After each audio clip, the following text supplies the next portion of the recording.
Welcome, everybody. We are delighted to have you. I am Mark Friedman. I'm project director. Today, we're talking about person-centered planning, an advanced topic, and we're talking with person-centered planning with older adults with Pearl Barnett that we are delighted and privileged to have with us. Pearl is the Director of Operations at the National Association of States United for Aging and Disabilities. This is really a focus on helping people think about, helping all of us think about how we help people who are aging and how person-centered planning can be assistive, how it can help people hold on to the decision-making. I know my mother lived with us till she was 90 at the end of her life and was trying to hold on to as many decisions as we can. And what we're here from Pearl is talking about that. So Pearl's the former state waiver administrator for the state of Oklahoma, DHHS, and has worked on training, primarily works currently with states on helping them develop policies and training that help support person-centered planning in older adults. With that, let me just do a few background things and we'll begin. There is a view, for those of you who may not know, up in the upper right-hand side. It just changes, particularly with PowerPoints. You may find one more helpful than another. There is closed captioning. You have to activate that. It actually says live transcript and a CC down at the bottom, but we'll give you on screen text. And then we have live translation with Sam DuBois that is actually in Ecuador and is live with us today by virtue of the wonders of Zoom. And again, you have to turn that on if you want to see that. That's a toggle, so you can toggle that back and forth. Also, it is quite seamless. We're asking everybody to be on screen, to turn your webcams on and your microphones. This helps us get to know you a little bit. Also, we'll have in discussion boards, breakout rooms that we'll be doing. It really helps people to interact with each other, get to know each other, and learn from each other. So we're asking you to be live on camera and with your microphone. The training sponsored by the Nebraska Council on Developmental Disabilities and the Nebraska Department of Health and Human Services. And the department has recently, which we'll be talking about a little bit later, later session, put together a business plan on the future implementation and sustainability of person-centered planning and the steps that they're going to be taking to fully implement person-centered planning in a formal way across Nebraska. This is a training team. You'll see it takes a village, takes many of us to put all this together, and you'll meet many of these people in the small discussion groups that we'll be doing. With that, I'm going to turn it over to Pearl. Pearl is really an extraordinary trainer, teacher, and we are very privileged and honored to have her.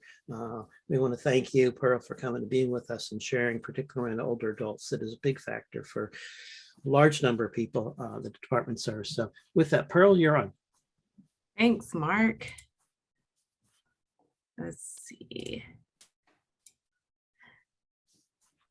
I am very excited to be here today. Mark did such a great job introducing me. So I'll kind of move through some of these slides quickly, but we do want to talk about today person-centered planning for older adults.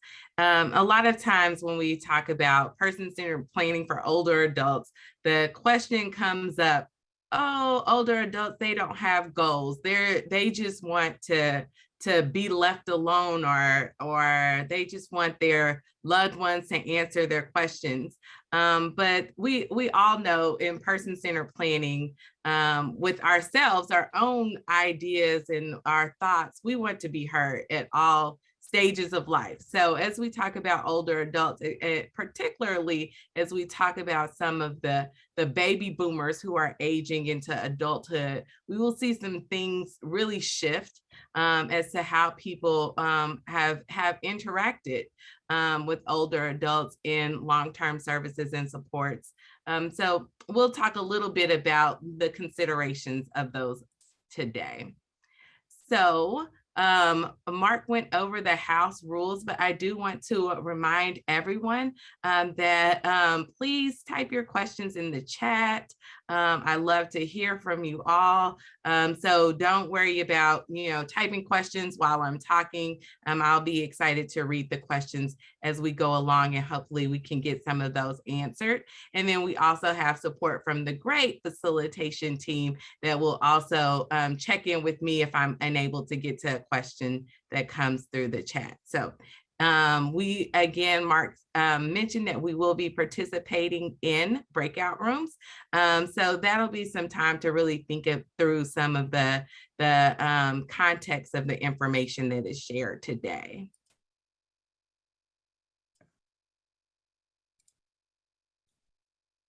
I went backwards.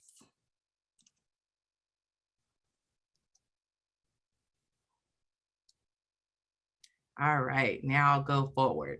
All right, so I'm Dee Pearl Barnett. I'm a former Aging and Disabilities Long-Term Services and Support Administrator in the great state of Oklahoma. I was the administrator for the Medicaid waiver program for 10 years. And then I came to Advancing States, which is formerly the National Association for States United for Aging and Disabilities, that really supports long-term services and supports throughout the country and in each individual state. When I first came to Advancing States almost 4 years ago, the first project that I was on was working with Nebraska to talk about some of the no wrong door system gaps that existed in the system and provide some recommendations from our team. So I do quite a bit of work in the no wrong door, which is access to long-term services and supports. And I spend quite a bit of my time working in person-centered options counseling, person-centered planning, and serving as a subject matter expert in several different states through the CMS TA contract for HCBS, as well as the National Center for Advancing Person-Centered Practices contract that provides technical assistance and supports to states across the country. A little bit about myself, though, is I am a long distance caregiver of my 82-year-old grandfather who is receiving long-term services and supports now. And my experience coming into working for older adults, I started working with older adults when I was 25 years old after my grandmother became ill and she needed supports. She was placed into a long-term care facility for rehabilitation for a surgery she had on her knee. And during the time where she was both in the hospital and in the long-term care facility, she had an assigned family member who was assigned to her 24 hours a day. And as a part of that, I spent quite a bit of time spending the nights in hospitals and in a long-term care facility. They was kind enough to give us a bed in the long-term care facility next to her because she wanted someone with her the entire time. At that time, I was working for the Department of Human Services, but I was working in child support. And I realized very quickly that everyone doesn't have a family member who can stay with them in the facility 24 hours a day. We were very fortunate. I was in Oklahoma at that time. Yes, that's where my entire family is.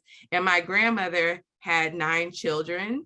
And at that time, 31 grandchildren and about, I think 15 great grands at that time. So we created a schedule where she was not left alone. But everybody doesn't have that opportunity, right? Everybody doesn't have that great of a number of family around them and people really to advocate on their behalf. So what's important for us is to create a system within the work that we do to allow for people to be able to have advocates through you all, through case managers, through planners, through the no wrong door system that really allow for people to be heard and what their goals are, what their expectations are. That's really focused on strengths and not on their weaknesses or deficiencies. So very important there.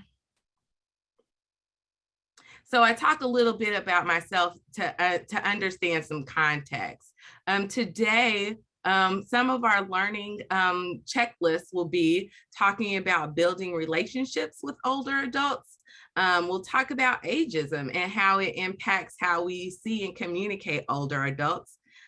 We'll talk about, do people have goals in their later years? That is the question, right? A lot of people say people don't have goals anymore once they hit a certain age. Well, we know that's not true, but let's talk about what goals will look like for people who are older adults. We'll talk about listening to people and supportive decision making, and then I'll wrap up with some questions, answers, and some bonus tips. All right, so building relationships. So how do you discover what's important to someone? Well, obviously with older adults, people who are older adults have had different experiences over their lifetime. So what's important here is communicating with the older adult when and how they want to. A lot of times in long-term services and supports, we're taught to communicate at people at the lowest, English level possible. Some older adults may be retired from being a lawyer or astrophysicist, or I don't know why I'm thinking about astronauts today, but apparently that's on my heart. But they could have had all types of previous education, training, experiences. So what's important here is not speaking to people the same from house to house, person to person, but really understanding how that person wants to be talked to and communicating in a way that meets their needs and their goals in life. So that requires listening, not talking down to people, right? So older adults, like I said, they may have had, they may have had high-powered jobs, CEOs of a Fortune 500 company, or they may have been someone who has been marginalized their whole life, and they don't want to have those experiences in their home. So there's many different experiences that people have had, but what's important is to first talk about those experiences. In your first meetings, as you're building those relationships, you want to ask questions about what have you done? What is your background? What is your history? So you can really truly understand the person and kind of the life that they lived. And every time, one thing I love doing is talking to older adults, because you get such rich stories and experiences that they've had. And that really does guide the way that we're able to talk to each other. Then that, which falls into the next point, is really understanding those achievements, experiences, and also struggles, right? So this picture, I'll tell you guys, it is work finding. I think this is a point to this section here. It is very hard finding pictures of older adults for presentations that are diverse. So one thing that I wanted to mention here is really understanding the diversity of the people who you may or may not engage with in this work, and understand how that diversity impacts who they are and what they are wanting as far as the planning process.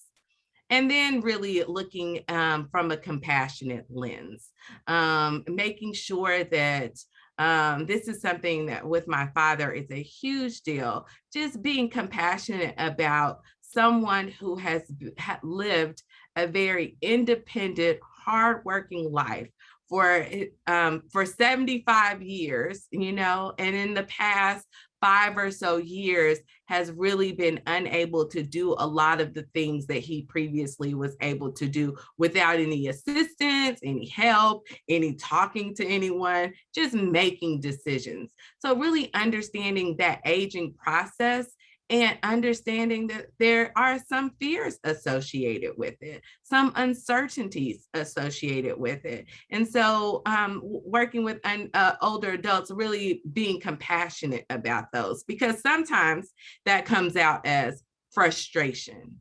Sometimes that comes out as anger. So understanding that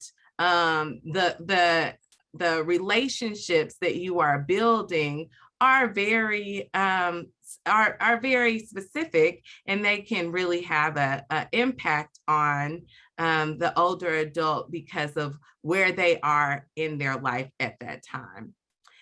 And then understanding culture, dynamics, beliefs, and values. So this is put here because older adults and their families may have very different cultural beliefs from family to family, from culture to culture. So really truly understanding that particular person and their family dynamics, their structures around them, and listening to them. That again takes listening. And then finally here, being honest, direct, concrete, and having actionable language. So really what this means here is say what you mean what you say, and follow up. I think those are really key things here, because a lot of times, if we don't know, then we don't know, right? So I have a 7-year-old, and she had a babysitter, and the babysitter, she would ask question after question. You might get in a situation where the person you work with has a lot of questions, and those questions may be in or outside of the work that you do, right? So my daughter had a babysitter. My daughter was asking her question after question after question, and the babysitter kept trying to figure out some answer to every question. At some point, my daughter realized that the babysitter was making up answers, and she just told her, if you don't know, just say you don't know. So that's a point here, is making sure that, you know, if you need to find out something, just let them know that I don't know right now. I will work to find out, and let them know when you plan on getting back, and then giving them an update at that time, whether or not you were able to find that information or not. The other thing is actionable language. A lot of times in our person-centered planning process, we might use some general language that does not really make sense to people as far as what they're supposed to do next. So for instance, we might tell someone, oh, you're interested in going to the park once a week. So we'll put in your plan that you will go to the park once a week. But there are some steps that are required for that person to get to the park in that week. So it's important to include what steps that may be required for the person to get to the park. So that could include something like, my father, in his instance, really needs to make sure that he drinks enough water throughout the days, make sure that he's eating enough food so that he can have his strength so that he can go on his walk. So making sure that the steps to get to the goal are really outlined for the individual, so they can understand what the expectation is. So those are just some examples of like that direct communication, and making sure that all of the information that we're providing is actionable. All right. So did you know that the majority of older adults prefer some either independent or shared role in their health decisions with their doctors and close family? So what this means is that the older adults really want to either make the decisions on their own, or they want their family to work with them to make decisions. But we see here there's a very few that were surveyed that said they don't want to be a part of it at all, right? So for at least considering their family is less than 5% of older adults, they don't want to be a part of any of their health decisions. So then we know that 95.9% of older adults really, truly want to be a part of that entire process. I'll give another story. I have a lot of stories today. A lot of times when we walk into a room, a home, and there's an older adult, a family member, a lot of times people start talking directly to the family member rather than talking to the older adult who is receiving services. Can you imagine going to work and being in a room and someone wants you to do something or wants something to happen, but it's you that are required to do this thing, and they're talking to everybody else in the room and not talking to you? This happens so much with older adults in the long-term services and support system. You got it, Michelle. That is the opposite of dignity. That is saying that my thoughts, my feelings are not important. And that is not person-centered. So when we are talking about older adults in the long-term services and support system, they might have communication challenges, but you still talk directly to that person.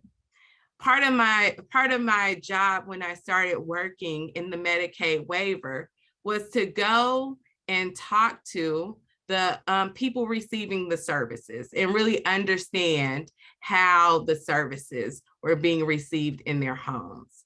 So as I went there, it didn't matter if they had an interpreter, if they had someone who, if they spoke a different language, or if they needed someone to translate in some way, my eyes were always directed to the older adult, the person who I was talking to, the person who was receiving services, because that is the person that the conversation is about. So the interpreter will be able to translate that information. And of course, I might look over there every now and again, but my conversation, my input should come from the person receiving the services. That is person-centered, and that is the person-centered planning process that we are talking about. So developing those relationships with the person, regardless of if the family is around. And even if you're in a situation where one of the family members always answers the questions that you ask. You might be in those situations where you're asking the older adult, and maybe they're not able to communicate with you. So their family member is going to answer a lot of your questions. You explain to the family member, I am going to engage with the person on services. I will absolutely look at you, but understand I'm not being rude. I just want them to understand that they are the center of attention because these are their services and these are their supports.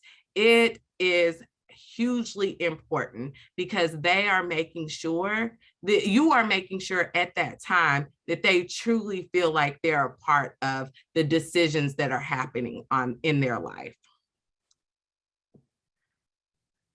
So let's talk about ageism. How does ageism impact how we see or communicate with older adults? Ageism is a word that doesn't really come up very often, right? Because people assume that, oh, I'm not ageist. I don't have ageist thoughts. Well, the World Health Organization did a lovely report. I would recommend everyone go to it on global ageism. I think that Anne is going to put some of the information for the World Health Organization into the chat. And you can let me know if you have it. If not, I'll pull it up. But what they did find is ageism is persistent across the world. Ageism refers to how we think, feel, and act towards others or ourselves based on age. Okay, so it's about the stereotypes, how we think, the prejudice, how we feel, and the discrimination, how we act towards older adults. Thank you, Anne. So 1 in 2 people, according to the World Health Organization, has said that they have ageist thoughts against older adults, and that's in the world. So I think about America in the context of America. I think about going to Hallmark and looking for cards for a parent. And what do cards say when you go to Hallmark? Say they have jokes about, oh, you're over the hill now, it's downhill from there. Or they have jokes that say, 1 more year towards retirement is what are you gonna do after that? Sit around and, you know, sit on the couch all day? Like, those are the kind of jokes that people send in the cards for birthday cards. These are the kinds of things that a lot of people think about when you have a birthday. A lot of people start saying, oh, I'm not counting my age anymore. I'm not getting older. But we're all getting older, right? Someone just last night, I was in church Bible study, and someone said, I'm aging. I've been aging for a while. And the pastor said, oh, you've been aging? And he smiled and he was making a joke. And she said, yes, since birth. And that truly said to me, absolutely, we are all aging. We're all getting older. Yes, Mary, getting older and wiser. And that is excellent. That is awesome. We are having our experiences, our relationships, and really we need to make sure that our systems are set up. Our relationships are set up to embrace that, to make sure that people feel comfortable with that. So this is our first breakout room activity. So we're going to go into breakout rooms. And I want you to think about these questions. And I believe Anne will put these questions in the chat. Here, so you go to the breakout room. You'll have access to them. Problem. Okay, David, can you mute?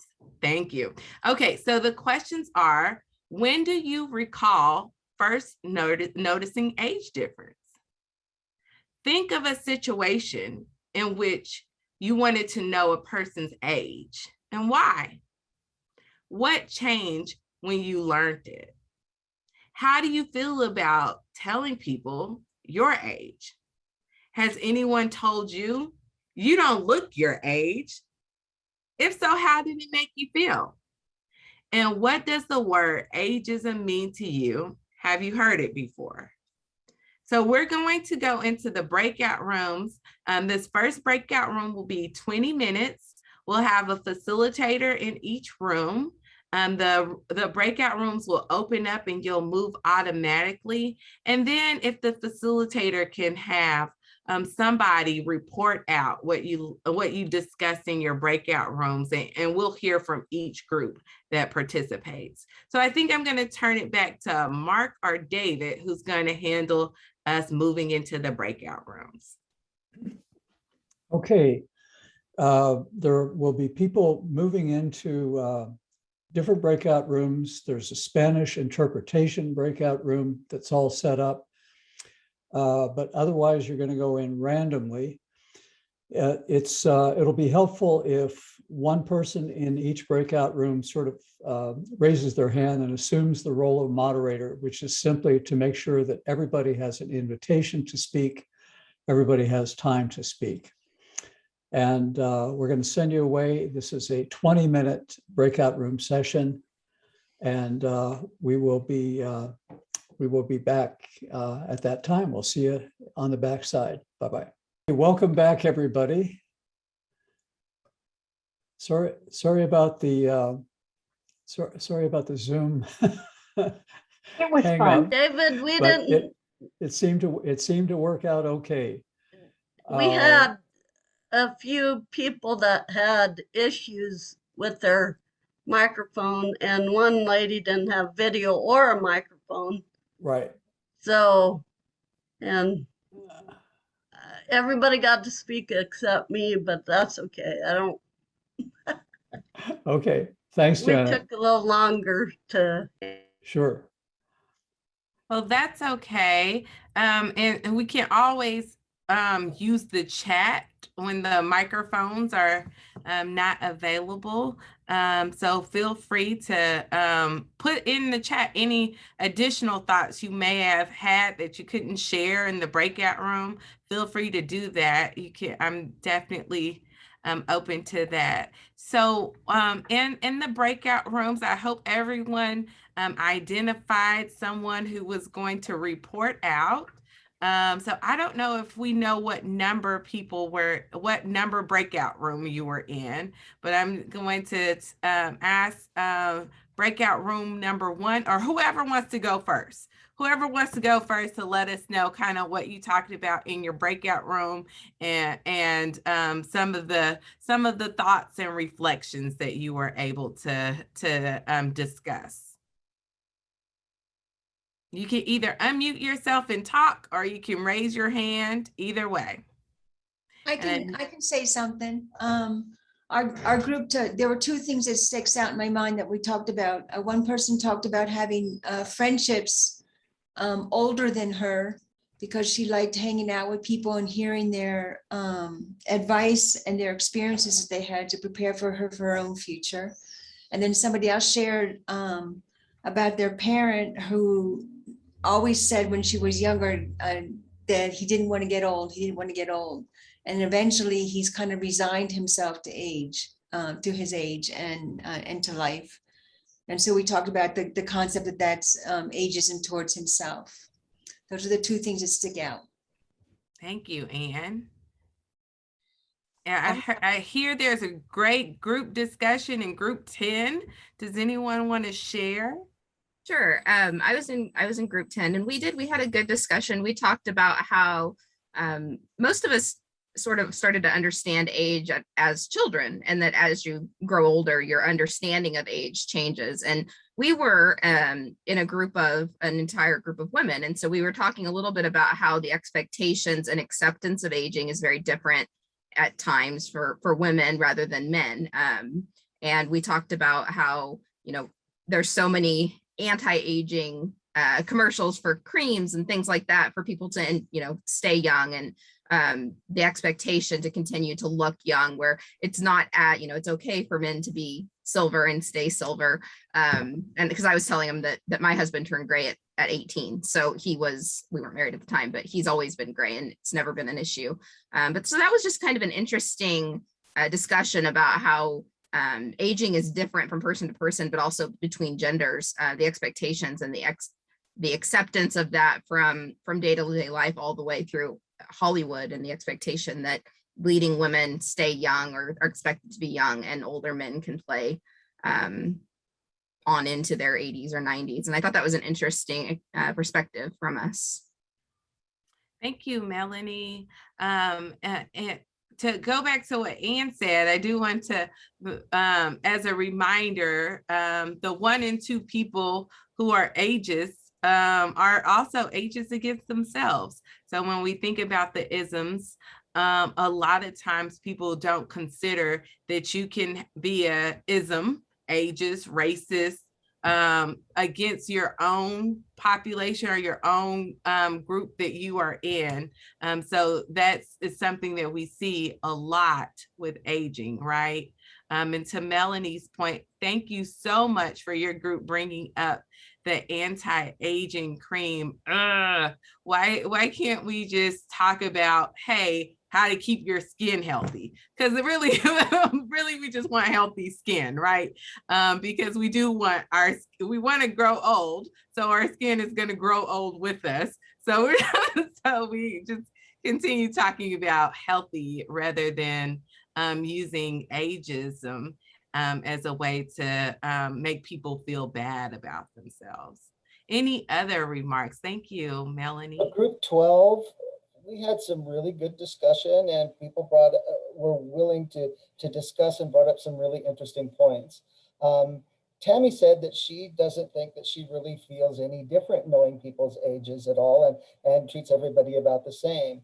Natalia had a really interesting observation. She spent a lot of time in Europe, but she said that in her mind, one of the things that she notices is that when people are working with the elderly, that we tend to speak louder and slower to try and communicate with them. And like you had said, you know, that's really not necessary a lot of times, but it's kind of a tendency to do that, right? Natalia also had a really good observation. She said that in Europe, she said that that the people that are about 55 look like the people that are 75 here, so that it seems like the people in the United States are aging a lot less or better than those in Europe. And I thought that was a very interesting observation. When we talked about ageism and kind of in general, Norm said that he really didn't think that being older was necessarily a disadvantage. We seem to cut older people a little more slack, and that we get some unique advantages. Steve threw in that there's things like senior discounts and things like that, and everybody kind of agreed that that we tend to treat older people a lot nicer than we do younger people, which was very interesting. And then one of the things that I said was that working with the elderly, that one of the big areas that I see ageism is that I've had a lot of senior clients tell me that as they get older and older, that the doctors don't treat them the same anymore, that they feel like the doctors just believe that they're going to die soon and they don't really need to do anything with them. And I've heard that many, many times over the years. So that's one of the things that really stuck out for me. But we had really good group participation and had some really good points. Thank you, Steve. I love the way you all are using the chat to encourage people from your groups to talk. Thank you, Steve. I see room 4 had great discussion. I think that may have been Amanda's group. Does someone from room 4 want to speak?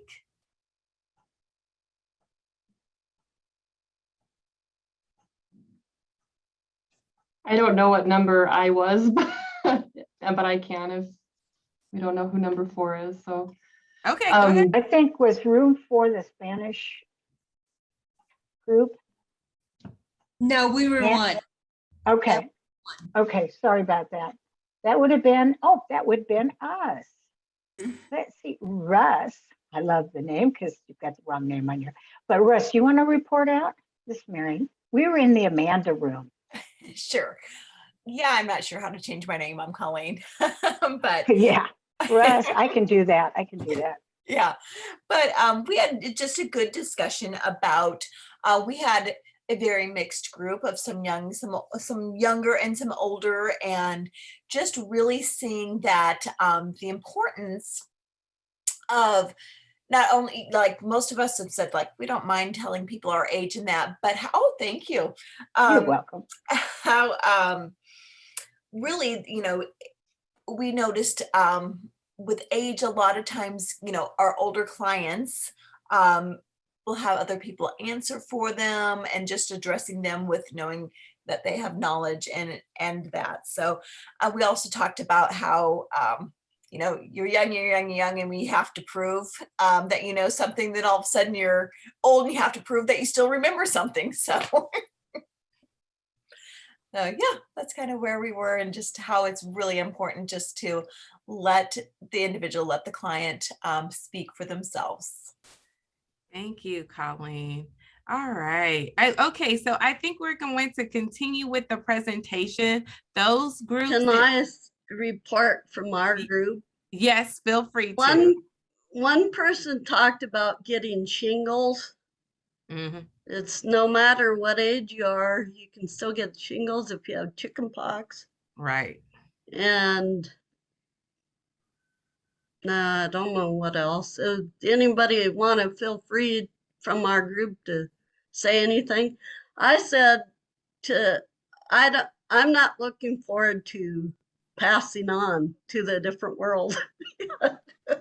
I don't handle, I mean, I could consider death, any time, but it's really something that I guess I'm not ready for when it Yeah. happens. Yeah, But and so that's also an interesting point, Janet. People are living longer, right? So a lot of times where like the Social Security started, in the 60s, and now Social Security is like, we need to increase that number because people are living longer. So people are staying in the category of older adults for a much longer time than they have been in the past. well, I can test to that. My grandmother's 104. There you So go. she's Yeah, wondering why she's still here on earth. my great grandmother lived to 105. So I've definitely understand that. Yeah, absolutely. I'm so happy. It looks like Mary put a YouTube video, an AARP YouTube video in the chat. And it's millennials show us what old looks like. Disrupt Aging, which I don't know if you've read that book, but it is an amazing book. So I would encourage, if you have not read the Disrupt Aging book, to pick that up. It's an amazing book. Yeah. Awesome. So those groups that did not report out, I want you to be ready to report out in the next breakout room. And it's 10 minutes after the hour. It's time for a coffee break. Oh, So, okay. So we're gonna stage a 10-minute break. What we are encouraging everybody to stay connected to the Zoom meeting, but you can mute your mic and mute your camera. Have coffee or a glass of cold water or whatever keeps you going. Have a little stretch, and we'll see you back in 10 minutes. Thanks all. Welcome back. And Pearl, you're up and spotlighted. Thank you, David. Awesome. Thank you all for coming back on time. That 10-minute break was awesome. I was able to drink some water. All right. So the next section, we're going to talk a little bit about what we really like to talk about in person-centered planning, our goals. So the big question, do people have goals in their later years? Let's talk about what are some examples of personal, social, and health goals in LTSS. I'm going back again. Let's go forward. All right. So again, I just wanted to remind us of SMART goals. And I'm not going to spend too much time on this because I know we talk about SMART goals so much in person-centered planning. So I won't spend too much time, but I do want to talk about who is involved in the planning planning and progress towards goals. What does the person want to accomplish through the goals? Which aspects of the person's reality must be considered as a part of the identification and progress towards the goals? So really, when will the goals be accomplished? And what's the accomplishment of the goals? Like what is that broader benefit? What is it broader, the broader goal? And then the progress towards an attainment of the goal and how that's measured. I bring these up because a lot of times when we're talking about goals with older adults, these might shift from when we are talking about younger people who may have developmental and/or intellectual disabilities.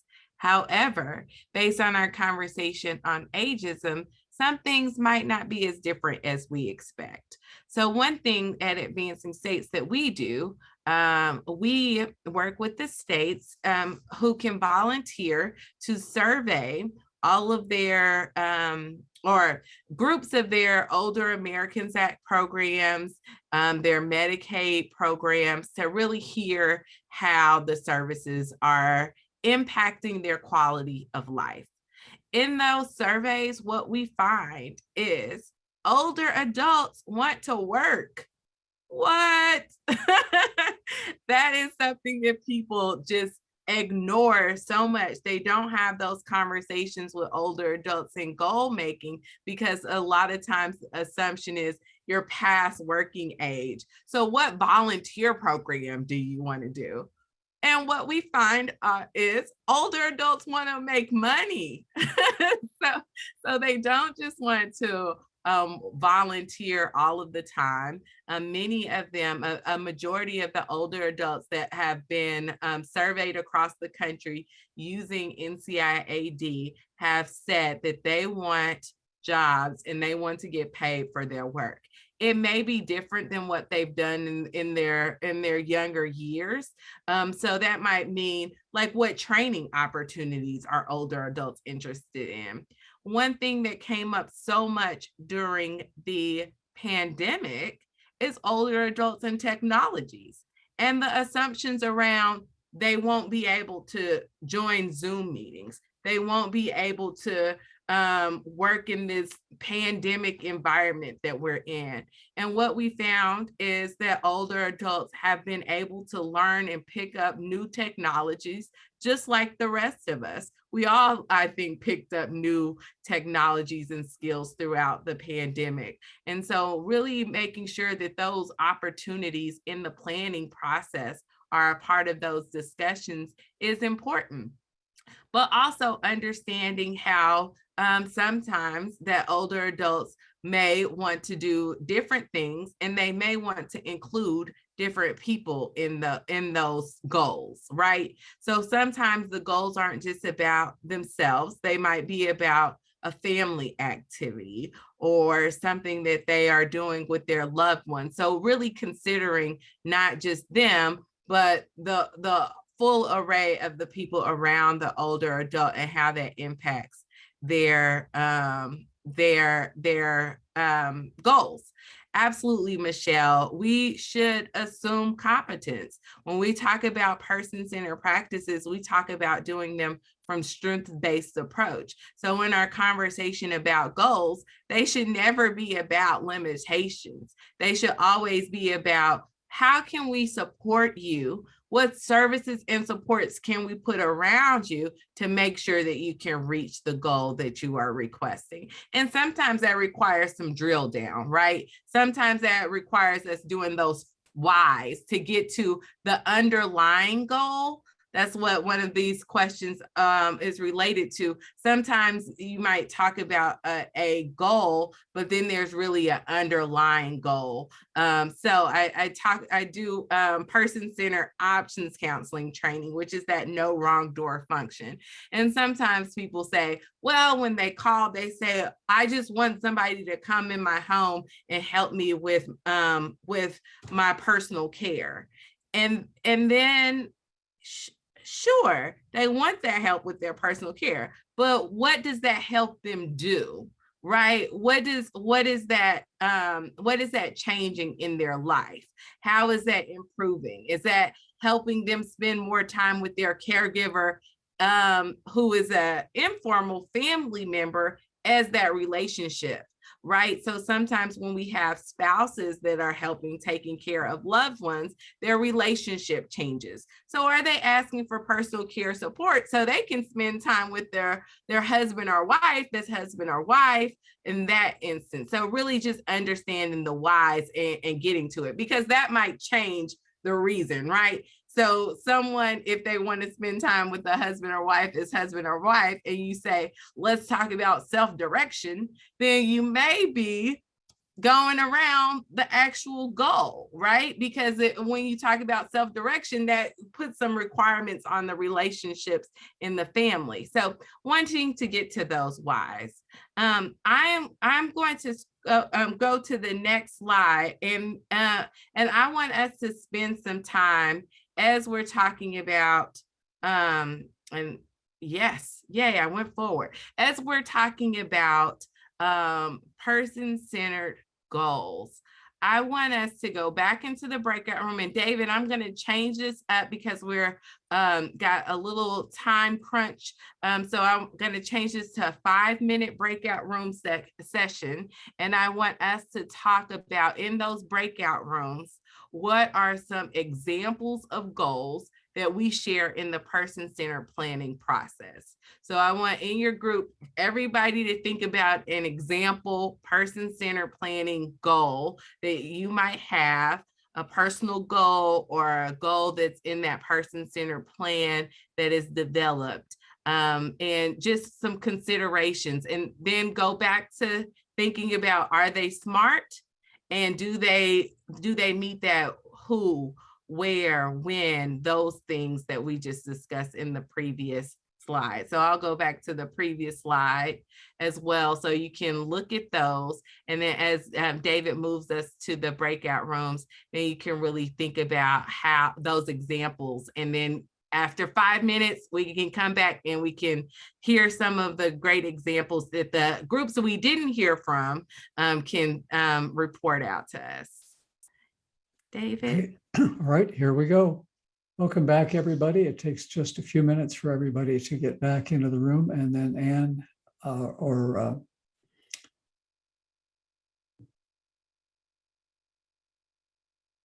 then we will come back to Pearl. All right, are we all back, David? I guess only a couple people got to talk, so it's good.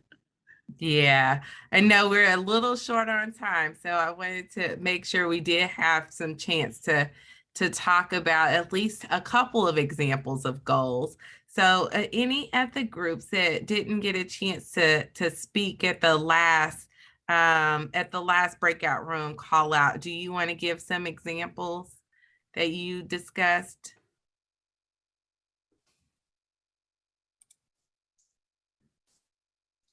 Some examples as far as goals, or? Yes. That some of ours, we work for the Aged and Disabled Waiver Program, are just so simple. One of my employees she just wants to watch Wheel of Fortune. It just makes her so happy. One of my favorite ones, before PCP really became a huge, deal of what can we do for the client, I had the provider calling and begging me to take one out garage sailing weekly. And I'm like, exercise, fresh air, socializing, absolutely. Things are 50 cents. She's just so happy. So those kinds of things that they plan for them, but is great. But ever, sitting down and to say, when you were younger, what were you planning for your life to look like now? Most folks haven't done that. They never thought of what limitations they'd have or situations they'd be in financially or otherwise. So sometimes we got to get a little bit creative and bring up things that are uncomfortable, but it can work out for the better in the end. I love that, Anne-Marie. And those are some excellent goals. They do not have to be that in one of the rooms I was talking about, maybe watching the TV show as a goal. That's what you just expressed. I know my dad loves Jeopardy, and it makes him happy. So that, doing something that makes you happy is also a goal, right? Anyone else? I think we have maybe two other groups. Anyone had a great goal they want to share? I'll go for group 9. Most of us work with aged and disabled in our group.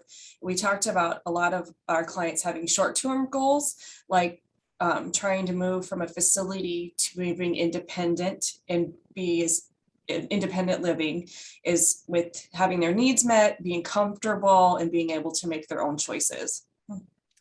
Excellent. Thank you, Jessica. And I'm glad that you mentioned sometimes we're thinking too far in advance. We can talk about what we want to do today, this week, this month. It doesn't have to be something that's 5 years or 10 years down the road. It can be as simple as I just want to go outside, and what do I need to do to make sure I can get some fresh air? So that can be a goal. So it can be as big as they want or as small as they want, but really getting to that why is where it's important. Getting to that why, and getting to like how that is really impacting their quality of life. Excellent. So I am going to go on to the next section, which is really talking about the importance of listening and supported decision making. So already talked about listening, but I did just want to mention just some very key, simple things as we think about listening. We want to listen first and speak second, of course. When we're there, I know that when we're doing case management or person-centered planning, a lot of times we have a specific time frame that we have with the individual, but sometimes listening takes just being quiet, right? And hearing what the person has to say. And sometimes you have to wait longer to give them an opportunity to talk, because in so many cases, people have experienced ageism and they're maybe not used to people listening to them anymore. And so really changing that mindset, changing that culture that has been created is going to be important, and it's a shift. Listen without interpreting. We hear a lot about listening to respond, right? But sometimes we just need to take it in, what they're saying, and then we can ask questions to clarify. And I talked about before this compassion, bringing back up that being empathetic and considering perspective, right? So again, people that we work with come from different diverse lives, different experiences, different overall groups and cultures and subgroups within those cultures. So really understanding the perspective, and you do that by hearing of that perspective. And then lastly, again, understanding those core beliefs and getting to the concern or the issue. So that takes that drill down approach to make sure that we're getting the information. I did want just a high level mention, sure this has been discussed quite a bit, but the supported decision making, really understanding, considering, and communicating decisions. And then I wanted to share some tips about supported decision making, how many times it's important to provide people with multiple communication methods. So both visual and audio. We're doing that today, right? Adults like to see and hear and learn things in multiple communication methods. So when we're working with older adults, we want to give them the opportunity as well, because things stick. We remember things better if we get them in more than one mode. So when we do presentations, we have a visual and we talk. We have activities so that we can remember, and we include the participants. These are all things that happen in adult learning that is important for all of us. And we want to share those same perspectives in our conversations with older adults. We also want to discuss choices. One thing that I love to always mention is that when we're talking about planning and the planning process, it should not be solely focused on what's in the waiver, right? We should think about what community resources there are, what supports the family and other people might have. So it can't just be focused on what's in the system. It has to be person-centered to make sure we're talking about a wide array of choices that may be involved. Someone mentioned older adults getting discounts. I heard that mentioned. And we think about people going to senior centers for food, right? But we know that sometimes some restaurants have like days where older adults might get meal for $2.99. Well, that can be a part of your person-centered planning discussion. If someone likes to go to Denny's, and we know that Denny's has a $2.99 special on Fridays, talk about, hey, sometimes we want to make sure we hit Denny's to provide some diversity in your day, and talk about the pros and cons of those choices, and then helping them understand the choices, and then discussing those options. So these are just, and you can come back to these, some different tools and supports that we can use in supported decision making. Oh my goodness. Look at this, David, I'm on time. This is my final slide.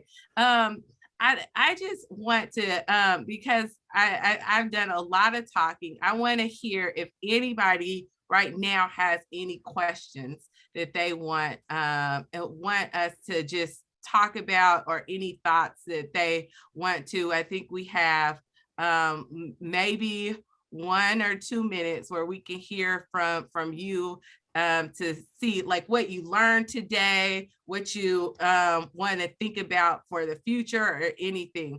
I see that we have, how do we approach goals our clients have that are not measurable and realistic without getting their goal crushed? That is an awesome question. And I think that is the slide, let me go back, about supported decision making really gets to that. So you're listing those pros and cons. So you're giving them the information, and then you are working with them, supporting them, empowering them to understand how, hey, how are we going to measure this? And giving them some suggestions of, these are some areas that we can measure this.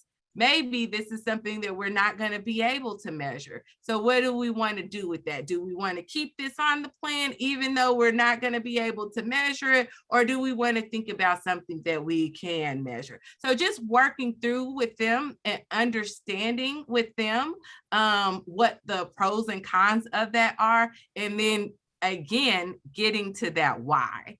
Because sometimes, like my dad, I'm using my dad a lot today. I asked him what his goal was one day, and he said to be 20 years younger. And so then I want to talk to him about, well, what did you feel like when you were 20 years younger? And how can we make sure that we're changing some of the habits that we're choosing to get you to at least feel a little bit like, maybe you won't feel 20 years younger, but you can feel a little bit better by changing some of the habits.